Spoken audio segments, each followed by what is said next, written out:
Welcome to Sports Spectrum, the sports and faith podcast that brings Jesus back into the conversation. Here's your host, Jason Romano.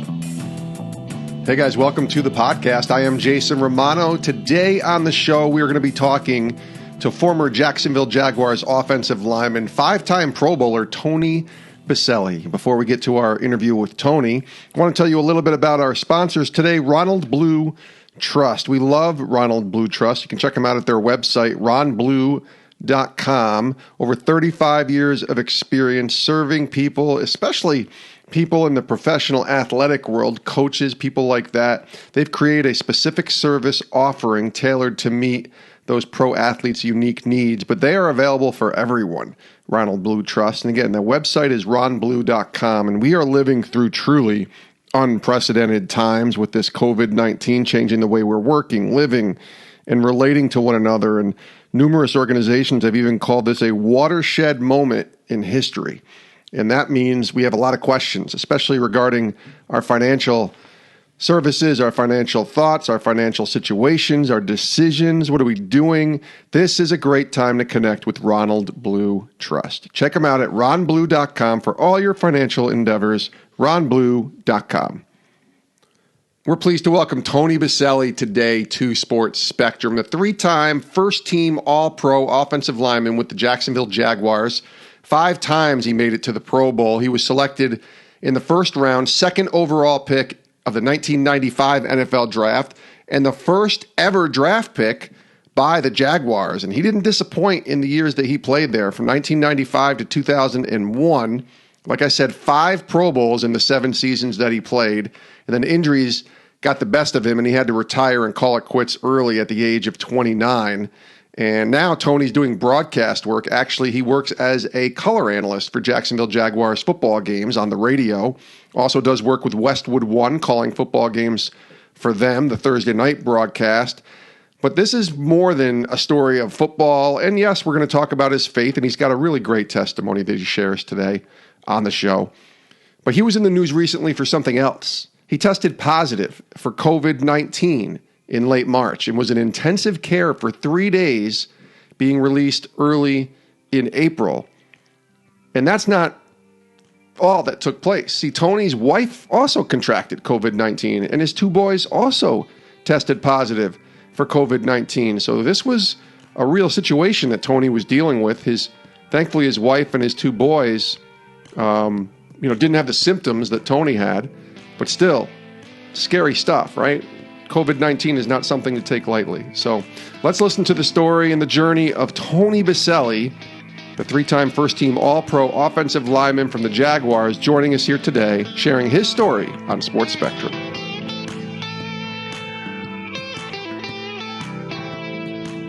Tony, welcome to Sports Spectrum. Hey, thanks for having me, Jason. It's great to be with you, and I can say that for a lot of reasons. You know, I know your stuff and what you do, but also with what's going on COVID-19 and kind of what me and the family went through. It's always good to have a conversation with just to be able to talk, right? Yeah, anybody. And we got it on video in a world where you're not allowed to be around very many people. It's good to see another face. I just have my family. Absolutely. Same here. And you mentioned it. Let's start there with the pandemic. It was late March and you contracted COVID-19, and your story has been documented a little bit on the interwebs, and certainly you told it in a few places. But I'm wondering if you could share just, you've since recovered, obviously, but share kind of what that was like. Maybe go back before you contracted it, like go back to March 11th when really the sports world stopped. What was your thoughts, maybe, your mindset towards this disease before it actually hits you and you contract it? Well, I remember when we first, early March, this is starting to become an issue, and there's questions of what they're going to do with the NCAA tournament. And, what do you do with the start of baseball? And I mean, all these different sports. And I remember thinking, I'm like, this is crazy. There's no chance they're canceling the NCAA tournament. I mean, It's way too big. It's one of the biggest events. And Augusta was coming up in April. You have the Players Championship that's right here in my backyard. I mean, all these different huge events. And I remember thinking, I was like, worst case scenario, they'll do these events without fans. And then when all of a sudden the hammer was dropped, there was no sports, no getting together at all. I probably took this a little bit lightly that week, because I think we all did. Because if you remember back then, it was like, okay, no gatherings of 1,000 people or more. And then it was like, no gatherings of 500. And then we went to 100. And then it's like, this was stair stepping down. And Yeah. during that time, I was, working, going to events. I actually traveled the week before that. Wasn't even thinking about it. And when I got exposed to it, I didn't know for 4 or 5 days. So I was still playing golf with my buddies and doing all that kind of stuff. And when I started feeling sick and realized that it was COVID-19, even at that point, I was not overly concerned, because we had heard and we were told, which, I mean, the scientists and doctors were doing the best they could at the time with the information they had, and all the leaders were, that I'm 47. I'm 48 now, but I have a birthday in between. But I was 47. I'm healthy. I have no underlying health issues. Like, this is going to be not a big deal for my wife and I if we once we found out we had it. And it's amazing how quickly things changed, and how quickly things have changed over the last probably 60 days of where we started late February, early March, of what this could be, not overly concerned, all the way to now where we've been shut down as a country for it's going on 6-7 weeks, maybe even longer in certain places. So Yeah. it's a wildly interesting time to me, Jason, and having it affect my family personally, it probably gives me a little bit of a different perspective on it. But it's one of those things you just kind of have to sit back, and you don't know what the next day is going to bring, and that opens up all kinds of conversations of how you operate and how you keep your sanity and how you keep your faith and all the different things that affect us as individuals. When you first contracted it, you say you didn't even feel symptoms for the first few days. How did you contract it? Did you realize, and when you look back, where you might have actually been exposed? No idea. I mean, that's not true. I mean, I know the individual who got it before I did. He was a friend, coworker. We were at an event underneath the guidelines at the time. I think it was 500 people at the time. We were well underneath that. We were, trying to be smart as we possibly could, but your friends and I think actually, either I shook the hand, my wife, I mean, I can't remember because this was all new at that point. Yeah. And so didn't think anything of it. Individual was not sick, showing any symptoms at the time, felt fine. Found out that he started feeling lousy that weekend. Thought he had like the flu. Again, this is early. Like there was barely any cases in the United States, barely anything in Florida at all. Right. And so you're thinking, and I remember talking to my doctor friends. I'm like, well, what do you think? The chances of getting it are, I mean, I wouldn't even worry about it. I mean, as far as once he started feeling sick, and so I was smart. And when I got the phone call about 5 days later, it was a Wednesday. And by now I had felt lousy, like the cold, had bad cold. And I got the phone call saying, hey, someone you were around has been, has the COVID-19. You've been exposed. So I was like, oh. Mm-hmm. And so I called my doctor and told him what was going on and how I felt. And he said, all right, let's get you and your wife tested, because she was at the same event as I did. As I tell her, she gave it to me. She probably hugged the person or something. It can't be my fault. So it's much easier to blame your wife in these situations. And we both went to the Mayo Clinic. She wasn't really feeling many symptoms at the point, but she had been exposed and I was feeling lousy. 2 days later, we found out we had it. And that kind of started a whole new journey for my wife and I and our family, because my 2 boys ended up getting it. Thankfully, my 3 girls did not. But it started the whole COVID experience for the Boselli clan. The test itself is not a fun one, even though it's 10, 20 seconds, right? That's the thing up the nose that you've seen on the internet. Yeah. That's what it was, right? Tickles your brain. Yeah, they basically put a swab up there and say, we're going to tickle your brain for 20 seconds or so. And I had, I'm trying to think back now, I think it was 7 of those on 7 different occasions through the process, because, I had it initially positive, and we'll get into more of this a little bit, go to the hospital. At the hospital, once I was admitted, they tested me again. So that's 2. Once I got out, I had to have back-to-back negative tests. So it was 3 negative, 4 came back positive. Now I got to wait again. 5 was positive again. Have to wait another 3 days. And then 6 and 7 finally ended up being negative. So I've had my brain tickled several times. And it is not pleasant. But it is what it is. The good news is a lot of the, these great companies we have here in our country, and great scientists and doctors, and also around the world, are finding new methods and better testing and quicker testing. And I mean, I'll go back to when I first got tested. It took 2 days for the Mayo Clinic to get back to me. By the end of it, I was getting results the same day. Now, I mean, so you're going to see the improvement of the technology and everything else. But I got to experience the early days of that swab being. I didn't know you could stick something up my nose that far. And I don't recommend it for anybody. No, I hope I never have to get it. But I mean, this is the world that we live in. Just, you never know what's going to happen. When you go to the hospital, the symptoms started getting worse for you, right? You started really getting to the point where you were in intensive care. It got pretty scary there for a little bit, didn't it? Yeah. So, I remember, I got it, it goes from a bad cold to now I feel like I got the flu.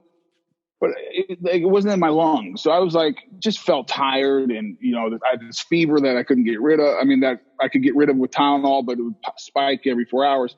And that was the process for 5 or 6 days or so. And I remember I think it was the 6th or 7th day, I actually started feeling better. I'm like, hey, I've rebounded a little bit and I'm doing better. And that was a day I remember telling my wife, I'm like, all right, we're on the backside of this. This is going to be great. And no problems. I could go to bed that night. I woke up the next morning and I literally said, what happened? Because now it was in my lungs. Nothing I could do would stop the fever. And I spent that day barely getting either out of bed, off the couch, or I'd go outside in the sun just to try to get some, energy or something, some sunlight just to change my backyard. But I would never get up. And I went to bed. And so that day was tough. And I'm like, this is not good.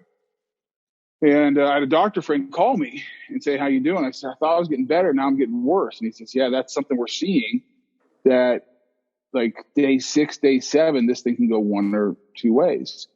I'm like, well, I'm going the wrong way right now. And he said, all right. So I went to bed that night, barely slept. And I think it was Wednesday, March 25th. I woke up and now I knew I was really, really sick. And I told my wife what was going on. I go, what do you think? And she says, hey, let's call your doctor again, your Mayo, your primary care physician at Mayo. And I said, all right. So I call him. He says, hey, let's get you into the hospital. Let's get you in the emergency room. Let's get you checked out. And Jason, I'll be honest with you, I thought I was going in there just to get some fluids, some meds. And hey, come on, that's what you do. Yeah. And I go in there. They immediately take an X-ray of my chest. And 5 minutes later, the pulmonologist walks into the room and says, hey, we're putting you in the ICU. Wow. And I'm like, what? No, that's not, I'm not going to, I actually told him I do not want to go to the ICU. He says, well, we need to watch you closely. We don't know where this virus is going and what's happening, and you need oxygen. And he says, not a ventilator, but you need we need to get your oxygen levels back up. And so, and they wanted to give me, give me the Plaquenil and the Z-Pak, which Plaquenil is the malaria drug. And so to do that, they really had to monitor me. They would give me an EKG. They'd take blood work to make sure I could handle it. And so they put me in the ICU, and it was very scary at times. I think the scariest, was that first night. At some point, I remember the pulmonologist coming back in and saying my oxygen levels weren't getting up to where they needed to. So they kept on bumping up the oxygen they were giving me. And I think it got to about 5 liters. I don't know if that's a lot or not. I have no idea medically what that means. Yeah. But he said, I remember him saying to me very distinctly, he says, all right, if this doesn't work or this doesn't get your oxygen level where we want to, we're going to put you on a mask. At the moment, I actually thought he was talking about a ventilator. I found out later he was not. He was talking about just a bigger mask, probably one step before the ventilator. And I said, okay. And he says, hey, listen, and he said it again, we don't know a lot about this virus right now. And we don't know which direction this is going to go. We're going to give you everything we can. We're going to give you oxygen. We're going to give you the medicine, but we really don't know. I remember sitting there at that moment thinking, wait a second, this is one of the smartest dudes in the entire world when it comes to what's going on with medicine in my lungs. Because he's a pulmonologist at Mayo, which some would argue is one of the number one research hospitals in the entire world. And this guy is he's in charge. And when he told me he didn't know and they weren't sure what direction with this goes, and you got to think at this point, I'm going in the wrong direction. And if I keep on going that direction, I'm like, what's that mean? And then your mind starts going into a lot of dark places and, scary places of like, am I going to die in the ICU and I'm by myself because my family can't see me, all the terrible things. And I think that's where at those moments, a couple things came into play. One, my faith, obviously. And you have some really serious conversations with God, and people go, "Did you pray?" I said, "I don't know if I prayed or just decided to start talking." Right. To me, they're the same, but your traditional prayers, like we all have this like rote prayers and what we do. To me, I just started talking like, "Come on, what, like if we use you and I talking, like, what's going on here? Can you maybe help me out here? This is not really my plan."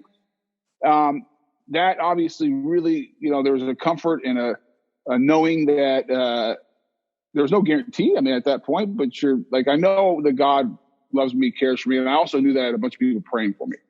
And so there was a piece that came there, but also I think being an athlete of fighting and understanding, like not allowing yourself to go to bad places and to get negative, and how you fight and stay in the moment and try to control your thoughts really helped me as well. And so while there was some really scary moments and I did go to some places, thankfully, I was able to fight and get back and try to stay positive and stay in the right mindset. And so, but the first couple nights in the ICU were long nights because you're not sleeping great. You've got stuff hooked up to you. I can't go to, I can't get out of bed and go to the restroom without calling the nurse to come help me. And they're taking blood in the middle of the night. All this stuff's going on. So it's not like I slept a lot. Yeah. And you have a lot of, and that's where, it's bad enough when you're at home sometimes, your own safety, your house, and you have long nights and your mind starts wandering. That's bad enough, about a 10x that, 100x that, 1000x that when you're laying in the ICU and you don't really know, nor do the great doctors that are working with you, what's going to happen. Thank you for saying all that, because there's a lot of questions that I was going to ask in that you kind of answered there. But the one that really makes me think, how would I handle this is not just you, because you recovered thankfully and certainly going through that, but then your family gets it. Now, you said that the symptoms weren't as bad with your wife and certainly with your boys, but they get it too. And I'm wondering, from a spiritual perspective, from your faith in the Lord, was that harder to deal with than what you were going through personally? Just because that this is bigger than yourself now. Now your family has this. Thankfully, they weren't nearly as bad. But was that more difficult for you or no? Yeah, I think probably not at that moment, because I knew, or at least I thought I knew, what I was thinking is that my wife was not even anywhere near that. She had never had a fever. I mean, she lost her sense of smell and taste, and she was super tired and didn't feel right. But there'd be days when she'd get up and go do work in the yard and walk around and get outside and felt okay. And so she was in a different place than I was. So I was never worried about that. My girls were all healthy. They were rock stars, first of all, taking care of us and making sure. I have no idea how they did not get it. Yeah. Because of what they did for us to take care of us. And then my two boys, I was less worried, Jason, maybe not right. Maybe it was right or wrong. I don't know. Because there was when I was here before I went to the hospital, there was one night, one night for sure, where my oldest had a really, really high temperature, like 104. And I remember being worried that night because you're like, oh gosh. And you're trying to, I'm sick. I'm trying to take care of him. But both boys kind of got to the point where they were just sleeping and tired, never had any serious respiratory issues. And they were starting to get better. I could see as I went into the hospital, and I got reports early by text message and I had brief phone calls with my wife that they were doing better. And so that was comforting, knowing that it wasn't devolving at home as I was sitting in the ICU at the same time. And my wife will tell you, this is great. She goes, actually, it was perfect timing. I said, what do you mean? Because she was at her worst when I was in the ICU. And what her worst was, she could not get out of bed. She was just so tired. And so she says, I slept like 20 hours a day. So I wasn't even that worried about it. It was great. I was sleeping most of the time. I said, I'm not sure how to take that, honey. I mean, we've been married 25 years this year, so we have some great relationships, but it was funny. She's like, yeah. She goes, and I don't think I could have taken care of you if you'd have been here because I felt so lousy and I needed to stay in bed. So in her mind, she's the Pollyanna one of the two of us. She's very positive. I mean, has big faith and believes everything's going to work out. And so she's like, it worked out perfectly. I'm like, I'm glad you feel that way as I was laying in the ICU. We'll get back to our conversation with Tony Boselli in just a little bit, but want to tell you a little bit more about Ronald Blue Trust. Their advisor is applying biblical wisdom and technical expertise to help their clients make wise financial decisions, to experience clarity and confidence, and leave a lasting legacy. Listen, I mean, you heard Tony Boselli's story. COVID-19 is nothing to joke around with, and it's not only hit people physically like it hit Tony, but it's hit a lot of people financially, and there's a lot of decisions to be made and people having questions about financial planning and what to do about the future. Listen, Ronald Blue Trust is the place to turn for those questions. No obligation at all. Simply go to the website, ronblue.com, and find one of their trusted financial advisors, ask them a question, send them an email, and they'll be glad to get back to you. Again, remember that Ronald Blue Trust works through biblical principles. They see it through the lens of Christ, so you can trust them. We trust them. We love them. We believe in them. We know you will too. Check them out at ronblue.com, ronblue.com. Now back to our conversation with Tony Boselli, joining us here today on Sports Spectrum. The blessing in disguise. Tony Boselli is our guest here on Sports Spectrum. So let me ask you this, because now that we're kind of in the midst of this, I don't think people aren't taking this seriously. I think there's still maybe a few out there, but I think everybody realizes the danger. I mean, all you got to do is get in your car and go to the grocery store, and you realize it's a different world that we're living in than we did 60 days ago, 90 days ago, whatever. So what's the message you want people to know now through this? Especially the people that listen to this show tend to be believers in Jesus who love sports, right? So you can think about the audience that you're talking to. Yeah. What's the message you want them to know now that you've been gone through this? It's been about a month or so since you've been released from the hospital. Well, listen, I mean, my message is we need to listen to our leaders and the experts and try to be good examples as believers, that we are following the rules that our government has set forth. Obviously, as long as they're not immoral or something unethical, but they're trying to. And so that's our job. We need to try to do our best to do that. With that said, my real message and hope is, and this is having gone through it, I think what we did initially, we had to shut things down to figure this out and to see what the data said and where this was going, because we weren't prepared for it as a country, as a world. We weren't ready, and we needed to get ramped up and prepare ourselves. But now that we're sitting where we are, my hope is that our leaders, and this is, I think, what we should be praying for. I hope our leaders are not making decisions out of emotion, from an emotional standpoint, out of fear or out of political gain or political manipulation, whatever that you want to call that. And I hope they're making decisions based on the data that we have and the science of what it's saying. And when I talk about data, it's not just the pure healthcare data. That's critical, and that probably needs to be the forefront.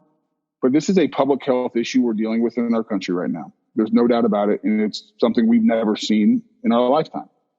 But part of the public health issue is not only COVID-19, but the impact that it is having on families and individuals who are out of work, you can't, support their families, whether it's access to healthcare, access to nutrition, all the different things, the depression that they're going through, the turning to different vice. I mean, all the different things that are happening right now, these are all public health issues. And my hope and prayer is that the individuals that are leading us, it's such a tough job right now. I mean, the immense pressure they're under and sometimes no-win choices, that they'll have the wisdom of God and that they will not allow their emotion, fear, or the political environment guide them, but to be guided by the wisdom of God, is whether they're believers or not. I believe that's what we should be praying for, that they are guided by God's wisdom, and they're looking at the facts. What's the data telling them? What's the science telling them? Where is this really heading? And what is the best way? Because we have to, in my opinion, sooner than later, get back to people working and opening up this country. Now, it might look differently as we stage that. And again, our job as leaders and believers and individuals, we need to follow those rules as they are set forth. But I think, Jason, we really got to figure that out, because there's a lot of people not just hurting like I did from COVID, but are hurting by what this has caused. And when I tell people all the time, I said, I was in the ICU. With that said, I would not make decisions based on just me, because maybe I'm an outlier, because I mean, younger people still don't get it, but that doesn't mean you can't. So don't be stupid and think you can just do whatever you want. So that's my overall message. It's my prayer. That's my prayer that's how decisions are being made. I think we need to be praying for our leaders. It's tough right now. Forget what political side you stand on or who you voted for. That doesn't matter right now. What's important is we need to pray for our leaders, because the decisions they're making are impacting us all, and they're not easy decisions. And all of us are. This is what I love. And I used to be the guy in the football field, and everyone in the fans who are listening all played Monday morning quarterback. And so, why didn't you do this? Why didn't you do that? And do that? And that's great for sports. That's what being a fan's about. Do it. Yeah. Boy, sitting on the sideline right now, some of us are watching our leaders make these decisions. It's certainly easy to say what we would do. I'll do that.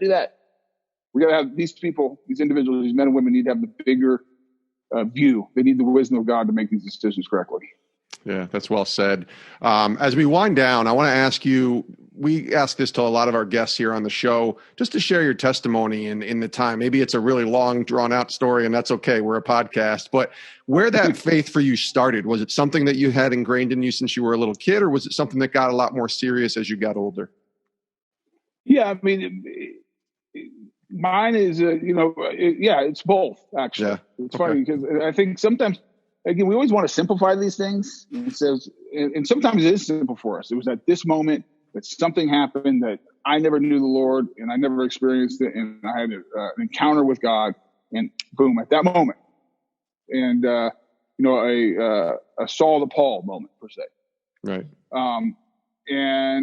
But sometimes it's a gradual thing as well that leads up to, and you have an experience and leads up to that Saul Paul moment. And so for me, it was interesting. So, I mean, I grew up in a great family. My parents got divorced, but still there was just love and support for both my parents, my step-parents as well. Great extended family. We were a very, very strong Catholic family. Went to Catholic school. And so I had a belief and awareness of Jesus and who he was. Now, that doesn't mean I was a disciple or following him. But since I can remember, if you would have asked me, Tony, do you believe in God? Absolutely, unequivocally, yes. Do you believe that Jesus died on the cross for you? Absolutely, unequivocally, yes. There was no doubt. Do you believe he raised from the dead? Yes, obviously. I mean, why else would we celebrate Christmas and Easter? I mean, yes. I mean, there's no doubt. I went to church. I mean, went through all the things. But at times, and as I look back, and I didn't have the awareness then, how often was it really my faith? And how often did I own that faith? And how often, I wasn't, most of that time, there was ebbs and flows. I was not walking in any sort of relationship or discipleship or anything else with Jesus. But I believed in whatever level of belief that was. But through high school and especially college, there would have been no evidence that this was what I believed in my life. And as unfortunately too many people experience at those times of their lives, graduated, met my current wife in college. We dated, we're engaged. We got married a month after we graduated from college. And through that experience, you learn a lot about yourself. And so we moved across the country from California to Florida because the Jaguars drafted me in the first round. Yeah. And during that time, you're growing together. There's all kinds of tension, as anyone who's been married will tell you. And through a series of events, her kind of going after getting more involved in the Catholic Church and reading the Bible for the first time. It was great. There was a great priest here that said, read the Bible, and it was amazing. She started challenging me to do the same. So I started reading the Bible for the first time, like outside of going to church. Also a set of relationships.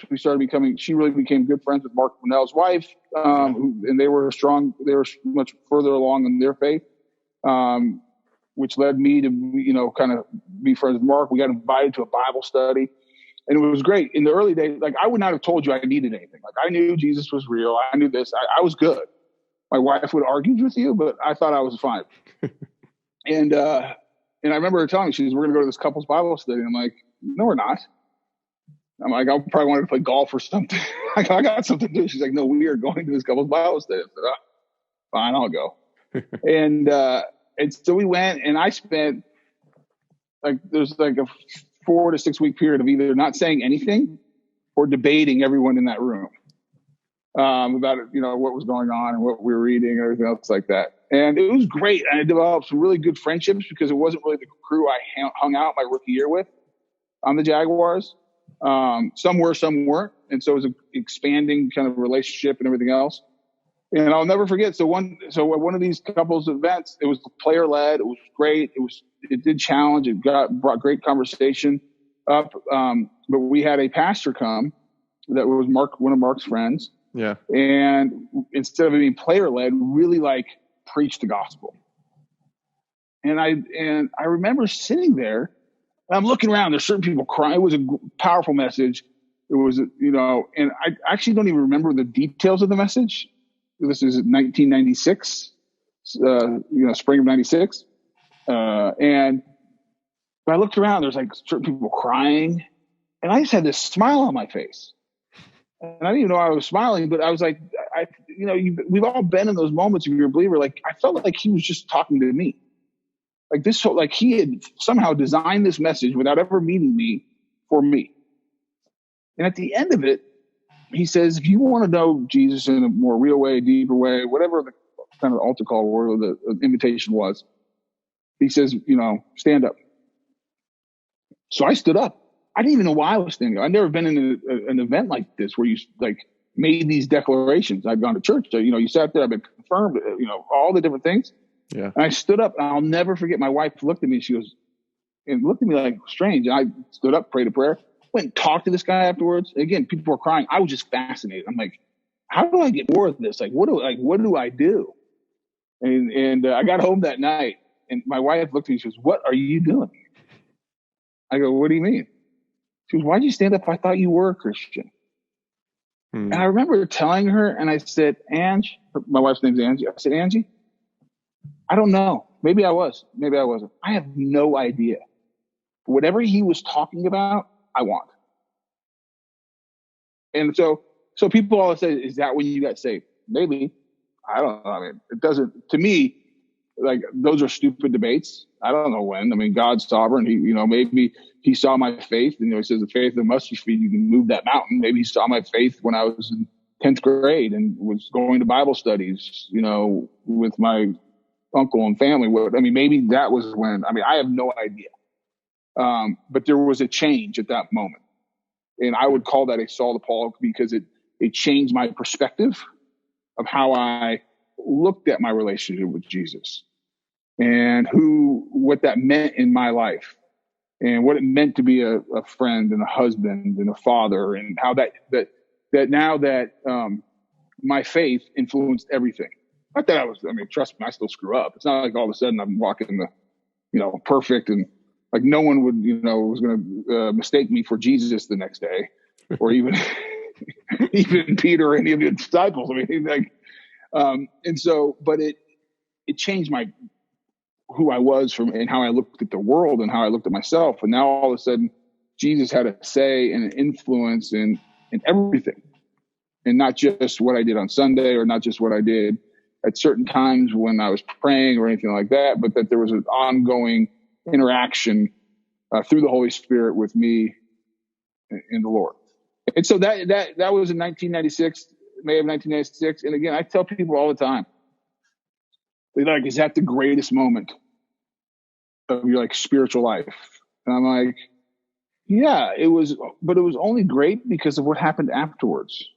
Because now all of a sudden, and I didn't know why I did it, but I just figured it made common sense. Now all of a sudden, I started opening up and going to more Bible studies, reading the Bible, or developing friendships, putting myself in positions where, things I wanted to do, even though maybe my flesh or the carnality didn't want to do, I would go do. Or, now I started going to conferences, and I started talking to people and reading different books and how to be a better, I'm not sure I'd ever would have read a book of how to be a better husband Right. if that doesn't happen.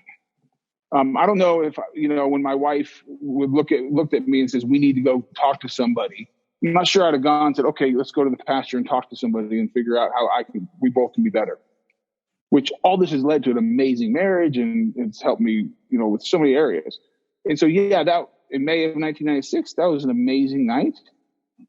But it was amazing because of what happened afterwards. And I believe that was God was working through all of that, and he was the one orchestrating it. But no different than I thank God and trust him and for what he orchestrated in my youth as a young man with the people around me, whether it was my uncle or my father or the Catholic school I went to that introduced me to who Jesus was. So I like all that on both sides of that encounter, like the personal encounter I had in May of 96 are critical to me and are all part of my story. So like when we talk about our testimony, it's like, that's our story. And it's never made up of just one moment. Now there's highlights and there's signposts and everything else like that. And I think so often we try to say, that's when it happened. That's when I got saved. And for some people, you probably can go back to that. And maybe that was the night for me. I don't really care. It's inconsequential to me. What's consequential to me is what I do now. And this is the struggle we all go through. I go through it on a daily basis. As you pray and you read the Bible and it's funny, the older you get in this walk with God, the more you realize how far away you really are. Like I remember when I first got, after that May of 96, when I first had that real, powerful encounter with Jesus, like a month later, I'm like, man, I got this figured. I made such big change. I was like, yeah. And then I'm like, now it's like, I was 24 years old. I'm 48. I was 24 years ago. Now I'm sitting here going, man, I'm not even close. I mean, I got so many flaws and I see it, like my lack of, even laying there and having the conversation with God and the thing, I'm like, I think back, man, I wish I had a deeper faith where there was no questioning and there was no doubt. But guess what? That's not where I'm at. That's not, we're human. And you're reminded of Peter, who's, doubting Jesus right before he died. So, but I can see the flaws of myself and how far I have to go more now than ever. And so what's most important to me is the next day, the next process, the next moment of what kind of husband I'm going to be. Because I know in a second I can screw that up, and what kind of dad I'm going to be, and what kind of friend I'm going to be, and what kind of person in our community I'm going to be. And so those are all, it's a process. It's the, what we would say in Christianese terms, the sanctification that we're going through. And I think that is critical because ultimately we're all going to stand before Jesus one day. And because of his sacrifice, death, and resurrection on the cross, I fully believe his grace is sufficient and will overcome everything. And I think as a believer, I'll walk into heaven. But I think also there's going to be that moment where I have to sit there and give an account for everything I did and did not do. And there's going to be some tough conversations, I'm sure. Thankfully, I know the other side. He's like, yeah, back there in 2008, 15 years after you gave your life, why were you still doing that or didn't do that? Yeah. And you remember in 2050, God willing, I live that long. Why did you talk to your wife that way after all those years? And so, it's a process, and it's a great journey, and what I thank God for is literally, I say this all the time, an amazing wife, an amazing family. I have amazing friends. And I thank God for all of that. And I think a lot of the moments, and I think that May in 96 is one of the highlights for me, if not the highlight, have all led to that. Tony, thank you so much again for your time. This is amazing. And thank you for sharing your story. Last question, kind of where God's brought you to today. And we kind of talked about that a little bit with, the whole COVID-19 and going through all of that. But what's he showing you right now? What's he teaching you today? I feel like he teaches something new, us something new every day, right? So what's he showing you maybe today? Well, I think, I'll go back to one of the big moments for me in the hospital when I was laying there during that scary moment. And I've told this story. And I remember thinking, am I going to die? Am I going to die here by myself and everything? And literally, I'm not making this up. The next thought almost was I'm going to go find all those Hall of Fame voters who told me I should have been in this past year, but don't worry about it. Next year's your year. Right. And that was the first thought. I'm like, that was one of the, not the first thought, but one of the top 10 thoughts I had, which is wildly like crazy if you think about it. But I think what it was is, you know, and what God told me is, you know, as I was pondering that, it's like, listen, it's not about the Hall of Fame. It's about like, don't like start, and I can't think of the exact place in scripture now, but don't start counting and making plans. This is Matthew, in the Gospel of Matthew, for tomorrow and next week, and I'm going to go here and I'm going to do that and I'm going to do that. Not that we shouldn't plan, but the message there is like stay in the present. Like there's no guarantees for tomorrow or next year or whatever. And like stay in the present and appreciate where Paul says, be content in everything. Like appreciate what you have. Like appreciate your relationships, appreciate your family and the blessings. And it's just like, we get so, especially the more stuff we have. And like, and God's blessed me and has blessed a lot of us and most of Americans, like with a lot of stuff. Like the more stuff we have, the less we enjoy it. Yeah. And so what I've done is like all of a sudden I ride my bike every day now. Almost. I get out on a beach cruiser and I used to never want to do it. And I'll go ride my bike just outside and look around and just say, this is awesome. Or I'll take my kids and we'll go ride bikes together. And those are like the moments. And so the people are like, well, is that super spiritual? I'm like, to me it is. Yeah. Because I think like that's it's like relationships. It's being there at that moment and enjoying everything God's given you and being thankful. So I think that's the biggest thing. I still struggle with it because like this other day, I was like literally saying, I cannot wait to get out of here. Like I want to get on a plane and go somewhere because I travel for work all the time. I work for a great company, Optum, big healthcare company. And I love traveling and I like working. And I'm like, I gotta go. I'm going crazy. Same here. Like, what are you talking about? Like, what do you mean you're going crazy? Like you live in Florida, you go take calls on your back porch by a pool and you talk to people and you get to still work. And by the way, you're getting paid where a lot of people aren't. How about you just sit back and enjoy the moment? You're with your family, all your kids. You know, I got all 5 kids in my house for the first time in a long time because my boys are in college. And 98% of the time, it's awesome. Those 2%, I'm like, oh my gosh, when are they leaving? But then I said, come on, wait a second. I would kill usually for having everyone together. You might never get this again. Yeah. Yeah. It's like, you know what? And so and people are like, well, so is God doing this? I don't know how the economy of the kingdom of heaven works. And, you know, God's sovereign. So like everyone can debate that. But I know this, in this moment, he's telling me at least, enjoy it, be thankful, enjoy your family, and look around and don't, you know, start worrying about, you know, what's going to happen a month from now. Because I'll tell you, a month ago, I was in the ICU and I was said, I don't care about a month from now. I just want to get home and see my family and feel better. Yeah. And so that's kind of the overall kind of theme that I've been trying to, and it's a struggle for me, honestly, because I like going and I like planning and I like figuring things out. I like going to do things and that's not happening right now for any of us. Yeah, I can relate to that completely. Tony Boselli, thank you so much, my friend, for being here on the show. Really appreciate you sharing your story, and hopefully we'll do it again. And I'll keep that Hall of Fame prayer in my thoughts too for you, buddy. I'm sure a lot of people are. It'll happen, right? If it's meant to happen, it's meant to happen, right? Well, you know what? I have great buddies I play golf with, and I mean they're great buddies. They're a little bit crazy, and not all of them are probably sane all the time, but they're good. Sure. Good dudes, and they give me a hard time now. They said, listen, this is like the greatest thing that ever happened to you. I said, what do you mean? He said, there's no way they're not putting you in next year. You almost died of COVID. You're like the poster child. I'm like, well, that's not really why I want to get in, but if that's what it takes, I guess that's what it takes. That's it, man. Listen, this is awesome. Thanks again, and all the best to you and your family. Thank you. Thanks for having me, Jason.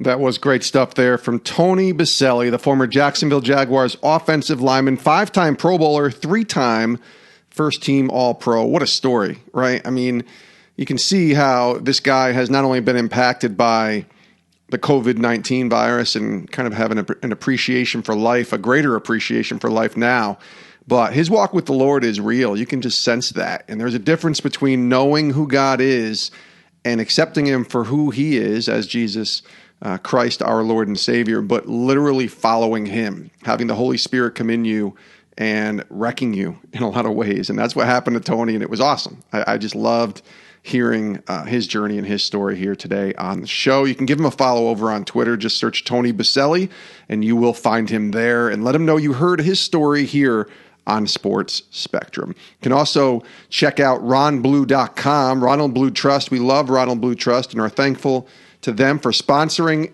this podcast. Check them out again at ronblue.com for all of your financial needs. We also want to direct you to our website, sportspectrum.com, where all of our content can be found. Daily devotionals, articles all day long on sports intersecting with faith, and then, of course, every single podcast. You can get it there at sportspectrum.com. We love you guys so much. We're so glad you tuned in. Thanks for joining us, and we'll see you next time right here on Sports Spectrum. My name's Jason Romano, and I hope you all have a great rest of your day.